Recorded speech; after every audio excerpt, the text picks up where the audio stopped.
Thank you, Commissioners, for the opportunity to address you today. I'm Cate Faehrmann, the Greens spokesperson on mining, coal and gas in the New South Wales Parliament. I urge the Commission to refuse the Hunter Valley Operations Continuation Project.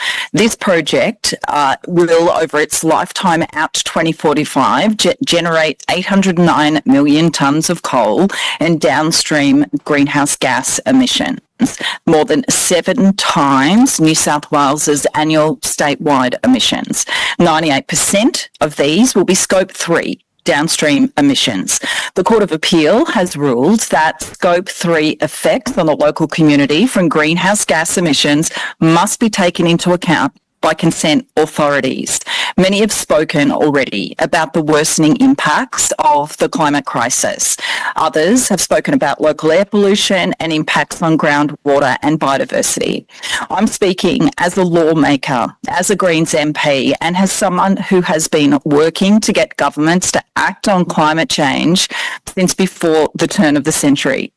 As someone who, on the 21st of November 2023, joined 30 other members of the Legislative Council in New South Wales in voting for the Climate Change Net Zero Future Bill. In her closing speech to the bill, the Climate Change Minister said this: "The bill is about locking in the commitment to the people of New South Wales to get to net zero by 2050. It's about moving from aspiration to something that is in legislation for which governments and ministers of the future will be held accountable through a net zero commission that will independently report to Parliament."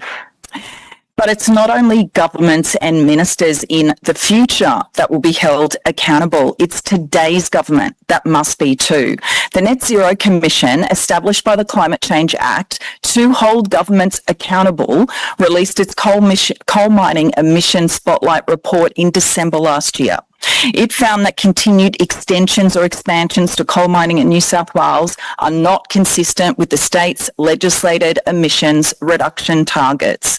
The Net Zero Commission has written to the Secretary recently of the Department of Planning, expressing concern about the ongoing approval of coal mine expansions and that it was making that legislated 2030 target even harder to reach.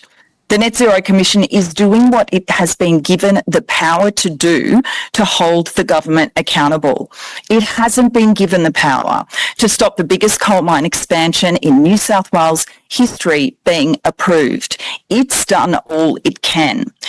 But strong signals are being sent to consent authorities who are deciding on new fossil fuel projects from everywhere. The courts, the IPCC, the International Energy Agency, the independent body established by law in this state to hold the government accountable on climate by the Parliament itself. In its response to the Net Zero Coal Spotlight report issued just last month, the government reiterated the Court of Appeal's findings, stating consent authorities must also consider the impact of Scope 3 emissions on a locality when evaluating coal mining applications. The Parliament's multi-party commitment to net zero enshrined in the Climate Change Act means there is no more room, no more carbon budget to approve a coal expansion project that won't even meaningfully reduce its substantial Scope 1 emissions until after 2042. So as for offsets, safeguard mechanism credits and the proponents' claim downward emissions trajectory, this is nonsense. Offsets don't make diesel contributions disappear, combustion disappear. They don't make methane harmless, and they certainly don't make exported coal emissions vanish from the atmosphere. You've also been shown data proving the proponents' abysmal track record on abatement. I also want to urge you to not offer a shorter time frame for the expansion, as I've heard some people urge. Our first target is 2030, so every decision on fossil fuels really matters now. And what's stopping the proponent coming back in 5 years' time, for example, to ask for more? It must be refused. The Climate Change Act has set our path to net zero. That path must include decisions by consent authorities that will finally stop adding to our overblown carbon budget by not approving every single coal expansion put in front of them, especially, surely, the largest expansion of the largest coal mine in New South Wales.